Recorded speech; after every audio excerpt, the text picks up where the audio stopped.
না মানে আপনাদের এই টুপি আর দাড়ি লাগিয়ে ইসলামের নাম বিক্রি করে আপনারা যে জান্নাতের সার্টিফিকেট দান করছেন, এই ইজারাটা আপনাদের কে দিয়েছে? না মানে আমি জামাত ইসলামের কথা বলছিলাম। কিছু কিছু নেতা বলছে যে আপনাদের নামাজ রোজা লাগবে না, আপনারা ভোট দিন, আপনারা জান্নাতে যাবেন।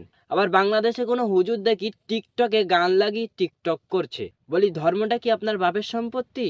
পবিত্র কোরআন এবং সুন্নাহ কি আপনাদের পৈতৃক সম্পত্তি, যেখানে আল্লাহ তাআলা পরিষ্কার জানিয়ে দিয়েছেন ইসলামে দাখিল হতে এবং শয়তানের পদাঙ্ক অনুসরণ না করতে, সেখানে আপনারা রাজনৈতিক স্বার্থে জান্নাতের সার্টিফিকেট বিলি করছেন।